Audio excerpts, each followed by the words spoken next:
오늘은 성령 강림후 넷째 주일입니다. 이번 시간에는 7가지 죄 가운데 이 분노에 대한 감정을 함께 여러분과 나눠보도록 하겠습니다. 우리나라에는 사실 운전대만 잡으면 분노하는 사람들이 유독 많은 것 같습니다. 여러분 아시는 한문철TV라는 그 유튜브 채널이 있는데요. 교통사고 전문 변호사입니다. 이렇게 해서 우리 한국 사회에서 나타난 다양한 교통사고 사례에 대해서 또 알려주고 또 저 스스로도 굉장히 경각심을 갖고 있기 때문에 한번 잘 즐겨보고 있습니다. 제보자들이 제공해주는 블랙박스 영상을 보면 그 작은 화면에 얼마나 많은 운전자들의 분노가 담겨 있는지 확연하게 드러나고 있습니다. 방향지시 등을 켜지 않고 갑자기 들어왔다고 이 보복 운전을 하는 운전자들도 굉장히 많고요. 또 신호 대기 중인데도 뒤에서 빨리 가지 않는다 빵빵거리는 그렇게 경적을 울려대는 운전자들도 많이 있습니다. 또 아침 출근 시간에 길게 줄을 선 자동차 행렬 속에서 서로 양보하지 않았다고 서로 고함을 지르는 운전자들도 있죠. 우리가 도로 위에서 목격할 수 있는 가장 흔한 장면 중에 하나입니다. 그런데 어떤 사람은 좀 더 정도가 심한 경우도 많이 있습니다. 아예 차 밖으로 나와가지고 상대 운전자의 멱살을 잡거나 또 흉기를 들고 와서 협박을 하거나 또 아이들의 뒤에 차에 타고 있는데 욕설을 하는 행위는 곧장 경찰의 심판을 받게 됩니다. 나중에는 수백만 원에 이르는 이 금융치료를 받고서야 상대방에게 감정이 너무 과했다는 등 미안했다는 등 이런저런 변명을 늘어놓게 되죠. 이렇게 도로 위에서의 분노에 대해서 제가 말씀드렸지만 사실 분노는 굉장히 일상적인 현상이 되고 있습니다. 한국 사회 소위 말해서 이제 분노 사회다라고 할 정도로 우리가 좀 한국인들의 화가 많은 것 같습니다. 이 SNS 보면은 이런 현상을 우리가 쉽게 목격할 수가 있죠. 이 익명성을 담보로 하기 때문에 수많은 악담을 퍼부으면서 서로 분노를 조장하고 있습니다. 이런 개인적 사안 외에도 최근 악화되는 남북관계의 대치도 이 집단적인 분노와 갈등을 조장하기도 합니다. 인류의 모든 시대와 역사가 그랬지만 오늘도 우리는 이 분노 사회 속에서 살아가고 있지는 않은지 한번 고민을 해봅니다. 그러면서 우리는 이 어떻게 분노를 죽이고 또 줄이고 또 분노로부터 야기되는 이 폭력적 결과를 최소화하면서 살아갈 수 있을까 물음을 던지지 않을 수 없습니다. 그래서 이번 주부터는 여러분과 이 분노라는 감정에 주목해 보고자 합니다. 저희가 지난번까지는 탐식, 탐욕에 대해서 말씀드렸는데 사실 어떨 때는 이 분노라는 것이 더 파괴적이지 않을까 생각을 해봅니다. 우리가 순간적인 화로 인해서 되돌릴 수 없는 사태를 굉장히 많이 초래하기 때문입니다. 자, 그러면 이 분노라는 것이 무엇일까 함께 고민을 해봅니다. 분노를 떠올리보면 따라오는 단어가 있죠. 화라는 것입니다. 화는 우리가 어떤 일이나 인간관계에서 발생하는 때로는 노엽고 또 답답한 감정이라고 정의할 수 있습니다. 하지만 이 분노라는 것은 훨씬 더 복잡하고 난해한 감정입니다. 제가 사전을 찾아보니까 이렇게 정의하고 있습니다. 자신의 욕구 실현이 저지당하거나 어떤 일을 강요당했을 때 이에 저항하기 위해 생기는 부정적인 정서 상태다라는 것입니다. 단순히 감정적 화를 넘어서는 것이죠. 자신의 욕망했던 것, 자신이 진정으로 바랐던 것이 좌절됐을 때, 또 누군가로부터 모멸감을 받았을 때 우리가 분노하게 되고, 또 오랫동안 이 트라우마를 겪어서 압축된 한이 그 정서가 이러한 분노를 조장하게 되는 것이죠. 특별히 우리는 이럴 때도 분노하게 됩니다. 자신의 이익을 침해당할 때 이때 분노하죠. 손해를 강요당하거나 또 상대방의 언행이 나는 굉장히 겸손하고 잘 표현했는데 막 그런 거 상관없이 따지지 않고 막 쏘아대는 그러한 상황 속에서도 우리는 분노감을 느끼게 됩니다. 또 때로는 이 분노라는 것이 꼭 나쁜 것은 아닙니다. 최근 여러분 좀 언론에서 회자가 되고 있는 것이 있는데요. 밀양의 성폭행 사건입니다. 2004년에 다수의 남학생들이 한 여중생을 성폭행한 사건이 있는데요. 당시에는 이들이 대부분 정당한 법적인 처벌을 받지 않았습니다. 이에 대해서 오늘날 성감수성이라든지 학교 폭력에 대해서 경각심이 고조되는 상황 속에서 이러한 사건이 재조명되게 된 것이죠. 자, 이에 대해서 사람들은 어떻습니까? 분노하고 있습니다. 심지어 거기에서 살고 있는 여러 가해자들을 하나 일일이 다 이제 공개하면서 사적 보복도 이루어지고 있고요. 근데 여러분, 이러한 분노하는 이유는 무엇입니까? 가해자, 또 여길 비호했던 학교와 경찰, 또 재판의 판단이 정의롭지 못하다라는 것입니다. 그래서 우리는 이런 사회적 분노, 정의, 불의, 이와 관련된 분노는 굉장히 중요한 것이죠. 우리가 분노해야만 정의를 바로잡고 또 피해자의 권리를 보호하고 또 이러한 사건이 재발하지 않도록 할 수 있기 때문에 그렇습니다. 자, 이런 맥락에서 보면 이 중세 신학자인 아퀴나스가 이런 말을 하긴 했습니다. 분노가 인간의 자연스러운 감정의 표현이고 또 그 자체가 악은 아니다.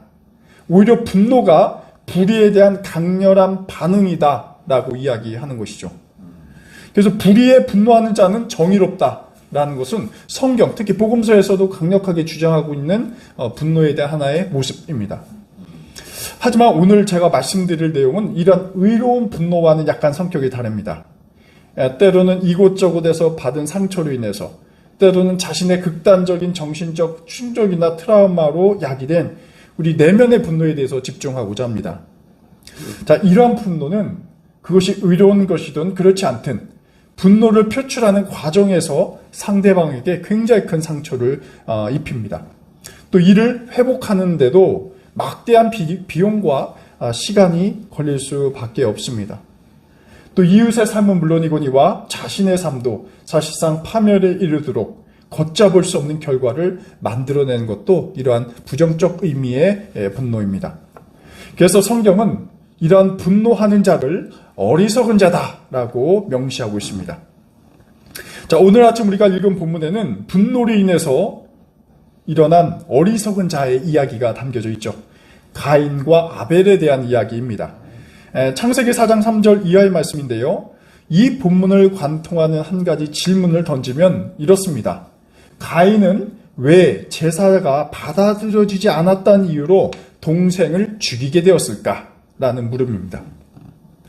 오늘 본문을 꼼꼼히 짚어가면서 분노가 어떻게 인간 관계를 어긋나게 하는지 함께 들여다보도록 하겠습니다. 지금까지 창세기 4장과 관련된 이야기, 가인과 아벨의 이야기는 주로 이러한 방식으로 질문이 던져지고 또 해석이 되어 왔습니다. 왜 하나님께서는 가인의 제사를 받지 않았을까라는 질문을 많이 던져왔죠. 이런 물음의 관점은 사실 어떻습니까? 가인의 재물에 뭔가 이상이 있기 때문에 거기에서 문제가 있고 이것을 해소한다면 하나님께서 그 재물을 친히 받아주실 것이다 라는 전통적인 어떤 물음과 해석이죠. 가령 여러분 아신 것처럼 아벨은 양을 제물로 바쳤습니다. 그리고 가인은 곡물을 바쳤죠. 그렇기 때문에 가인은 아벨과 같이 이의 피의 제사가 아니기 때문에 하나님께서는 받지 않으셨다라는 어떤 전통적인 해석과 결론을 주장해 왔습니다. 하지만 오늘 저는 이 제물의 방식에 대한 내용을 다루려고 하지 않아요. 대신에 가인에 집중해 봅니다. 왜 가인은 불현듯 아벨을 죽일 수밖에 없었는가? 특히 왜 분노했는가?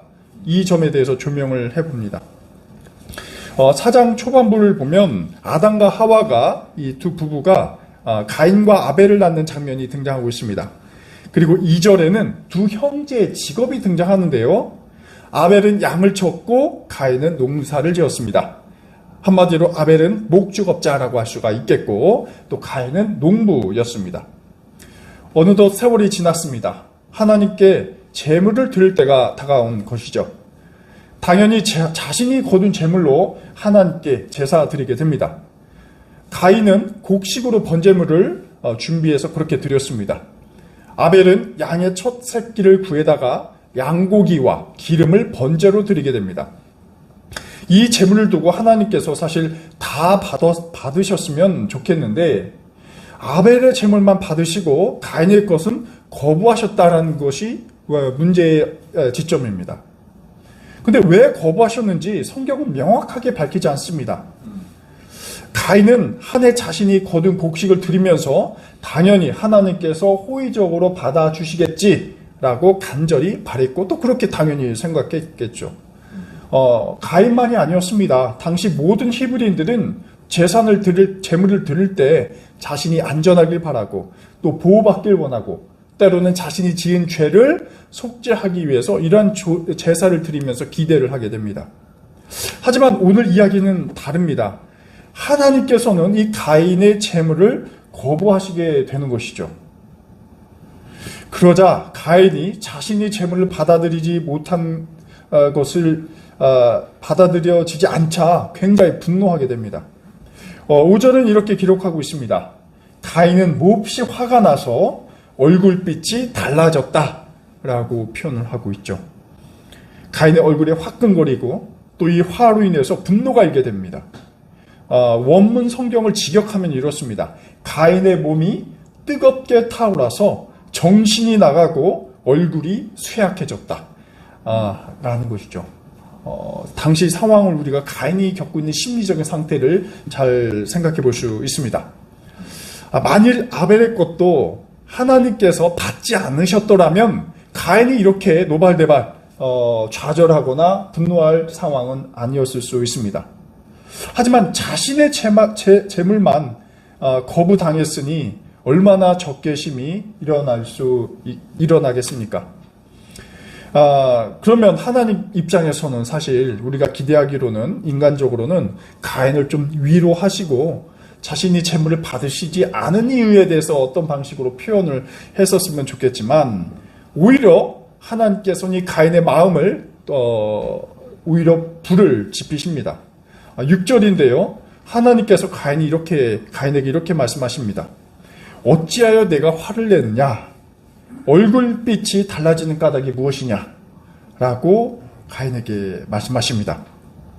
이 물음은 하나님께서 가인이 화를 내는 원인이 무엇인지 몰라서 얘기한 것이 전혀 아니죠. 가인의 입장에서 보면 사실 이 물음은 참으로 답답한 질문이겠습니다. 제가 가인이라면 하나님 그것을 몰라서 물으십니까? 라고 대꾸하고 따져 물을 수 있는 상황이겠습니다. 하나님께서 사실 가인의 속을 긁는 것이죠. 이런 분노에 대한 화풀이가 어떻게 갑니까? 하나님이 아니라 자신의 동생으로 향하게 됩니다. 8절에 가인이 아우를 향해 이렇게 말하죠. 아벨아, 우리 들로 나가자. 아벨은 분노하는 형의 민낯을 보긴 했겠지만 그 화가 자신에게 미칠 것이라 이렇게까지 생각은 하지 못했습니다. 아벨은 형과 함께 들로 나갑니다. 근데 그때 갑자기 가인이 동생 아벨을 쳐 죽이게 됩니다. 그리고 동생은 쓰러지고 맙니다. 이 사태를 두고 우리는 합리적인 의심을 품을 수 있습니다. 제사가 받아들여지지 않는 것이 그 정도로 과연 분노할 만한 것이냐라는 점입니다. 우리는 제사 드리기 전 형과 동생 사이에 어떤 감정적 앙금이 있었기 때문에 이것이 하나의 도화선이 돼서 동생을 죽였겠구나 생각해 볼 수도 있습니다. 왜냐하면 가인이 살인할 정도로 이 분노했다는 것은 우리가 일반적으로 생각하는 상식선을 한참 넘어선 과잉적인 반응이기 때문에 그렇습니다. 하지만 성경을 아무리 읽어봐도 제사 이전에 가인과 아벨이 서로 다투거나 갈등했다는 이야기를 찾을 수는 없죠. 자, 그렇다면 이 문제를 우리는 가인 내부의 정서적이고 심리적인 차원에서 살펴볼 필요가 있습니다. 물론 하나님께서 자신의 재물을 거부했다는 이 거부 경험이 화근이 되어서 그 불똥이 아벨에게 튄 것은 맞지만 가인은 사실 그 분노를 통제하지 못했다는 비난을 피하기는 어려울 것입니다. 그리고 한편으로 보면 이 가인이 갖고 있는 이 모습을 보면 실제 우리가 목격하는 이 현대인들의 속에서도 쉽게 발견할 수 있는 것이기도 합니다. 그래서 이번 가인의 사건은 현대판 어찌 보면 묻지마 사건이다 라고도 유추해 볼 수 있습니다. 사회와 가정 속에서 겪은 좌절이 있을 수 있고요. 또 부모로부터의 다양한 거부 경험도 있을 수 있고 이런 내용들이 잘 해소되지 않고 내부로 쌓아서 골마 터진 이 분노의 살인 사건을 우리가 오늘날 있어서도 목격을 하고 있죠. 그렇기 때문에 가인이나 오늘날의 가해자들은 자신의 분노를 조절하지 못하는 이 문제를 담고 있습니다. 여러분, 가인은 또 어떻습니까? 가인의 분노를 추적해보면 가인은 제사가 당연하게 받아들일 것이라고 생각을 한 것이 문제점의 핵심이 있습니다. 아니면 그렇게 되도록 원했다라는 것도 생각해 볼 수가 있죠. 이 말은 사실 자신의 뜻대로 되지 않았을 경우를 이 가인 스스로조차 받아들이고 예측하지 못했다라는 것을 볼 수 있습니다. 가인은 사실 제사가 받아들여졌다라면 자신의 계획대로 잘 되었기 때문에 행복하고 만족했을 것입니다. 하지만 그 반대라면 감정이 굉장히 상했을 것이죠. 이러한 감정이 뭔가에 의해서 더 자극이 되면 짜증이 나고 또 분노로 번지게 됩니다. 하나님께서 분명 가인에게 내가 왜 화를 내느냐라는 뻔한 질문으로 그 화를 사실 돋구셨습니다. 아마도 화내는 자신을 직시하라는 하나님의 권면일 수도 있겠다라고 볼 수 있습니다. 하지만 이러한 상황은 가인이 그 분노를 통제할 수 있는 그 수준을 넘어가게 만든 것이죠. 자, 여러분이 가인의 상황이었더라면 어떻겠습니까? 그냥 어떻게 지혜로운 방법으로 넘어가셨을지 모르겠습니다. 그래서 몇 명의 신학자, 특히 이재호라는 신학자는 이 대목에서 이러한 해법을 좀 제시하고 있습니다. 여러분들도 한번 생각을 해보시면 좋겠습니다. 이렇게 말하는 거죠. 저는 하나님께서 제 뜻대로 제사를 받아주시면 좋겠습니다. 하지만 그럴지 말지는 당신의 권한에 속한 것임을 저는 인정합니다. 라는 인식입니다. 살인 이전에 가인이 저지른 거대한 착각 가운데 하나는 제사를 받을 주체를 자신이라고 본 데 있습니다. 당연히 우리 인간은 제사를 드리는 것까지만 있지만 가인은 한 단계 넘어와서 당연히 자신의 제사를 받아주신다. 그 행위까지, 결정행위까지 자신에게 뒀다라는 것이죠. 제사를 받고 말고는 사실 하나님의 마음이고 하나님의 영역입니다. 제사를 드릴 인간의 영역이 아니죠. 권한이 아닙니다. 제 아무리 가인 자신이 하나님께 요청한다 할지라도 또 그 요청이 수락되든 말든 거부되든 그것은 하나님이 결정하시는 것입니다. 따라서 가인은 자신의 재물을 받아들이도록 희망할 수는 있어도 그 이상은 그의 통제 영역을 벗어나는 것이죠. 만일 그것까지 원한다는 것은 가인의 원권입니다. 그리고 이제 굳이 제사를 드릴 필요도 없겠죠. 가인이 할 수 있는 최선은 또 인간을 대표하는 가인이 할 수 있는 것은 제사를 정성껏 준비하는 것, 여기까지입니다. 하지만 가인은 이를 판단하지 못했습니다. 자신의 재물이 반드시 받아들여져야 한다는 강한 착각 속에서 살아가게 되는 것이죠. 두 번째 착각은 이것입니다. 동생 아벨을 자신의 제사가 받아들여진 것을 방해한 존재로 착각했다라는 것입니다. 가인은 자신의 제사가 받아들여지지 않을 것에 대한 귀책 사유를 아벨에게서 찾게 되는 문제를 범합니다. 한마디로 너 때문에 내가 이렇게 됐다라는 것이죠.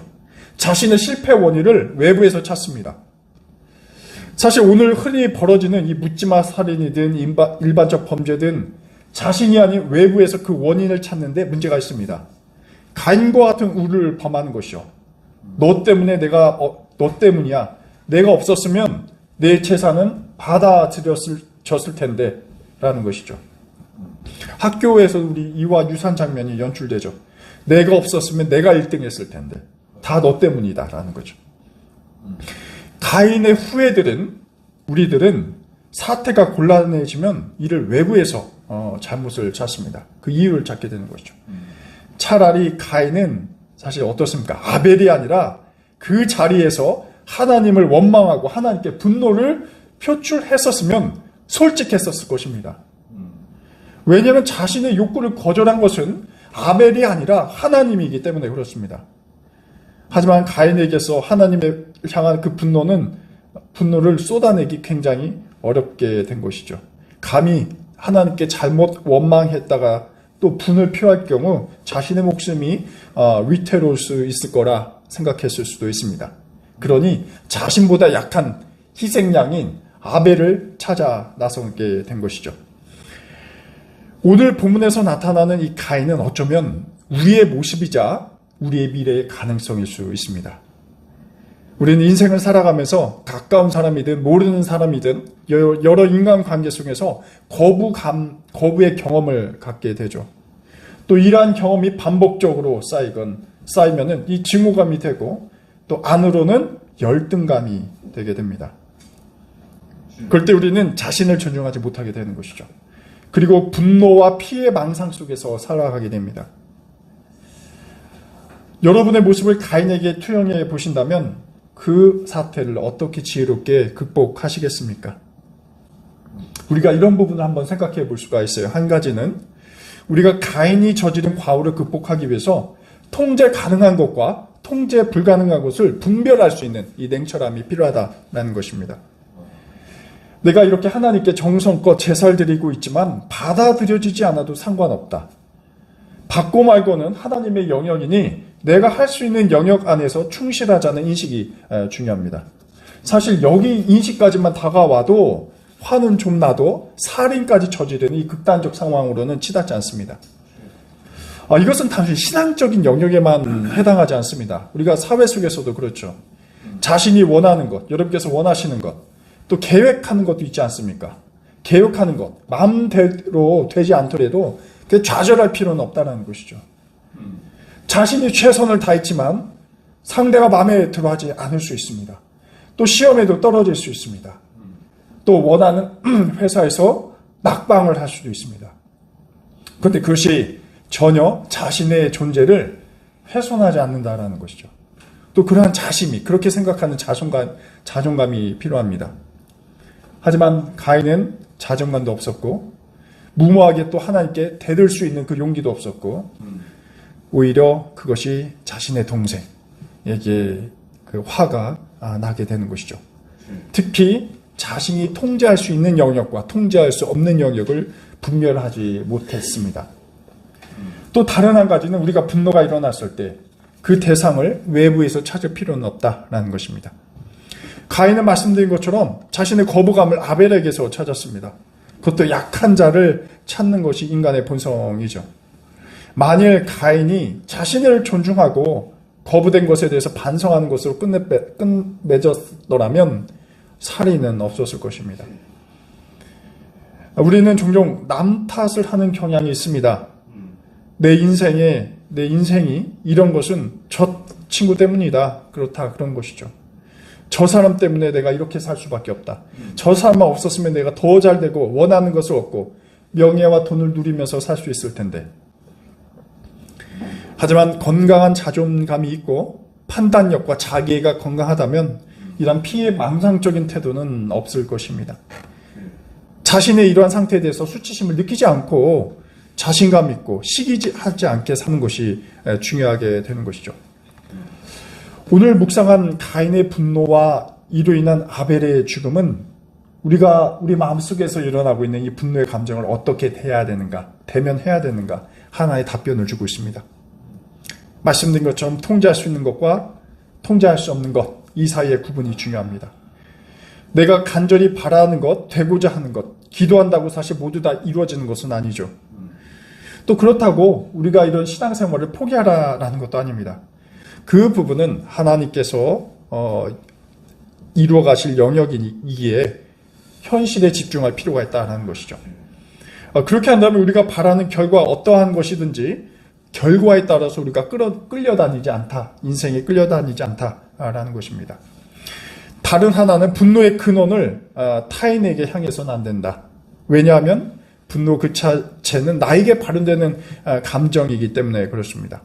그렇다고 우리가 분노를 삭혀서 마음에 쌓아두는 것도 안 됩니다. 분노를 느끼는 원인을 분석하고 이를 지혜롭게 표출하는 방식을 우리는 이해하고 또 그렇게 말할 필요가 있게 되는 것이죠.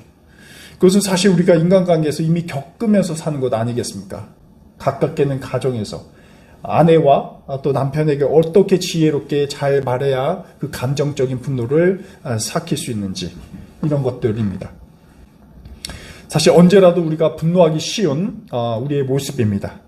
주님께서 이러한 분노를 다스리는 지혜를 우리에게 주시고 또 그 힘으로 우리의 삶이 한층 가볍고 자유롭고 은혜롭길 기원합니다. 기도하겠습니다. 하나님, 저희는 살아가면서 분노를 내며 참을 수 없는 고통에 처하기도 합니다. 분노를 표출하는 방식이 서투르고 분노를 볼 줄 아는 분별력도 연약하여 때로는 타인에게 해를 주기도 합니다. 오늘 말씀 속에서 가인은 자신의 원함을 달성하지 못한 아쉬움을 분노로 바꾸어 결국 동생을 죽이고 말았습니다. 주님, 저희의 한계를 인식하게 하시고 마음의 평정과 평온함을 허락하여 주옵소서. 예수 그리스도의 이름으로 기도드립니다. 아멘.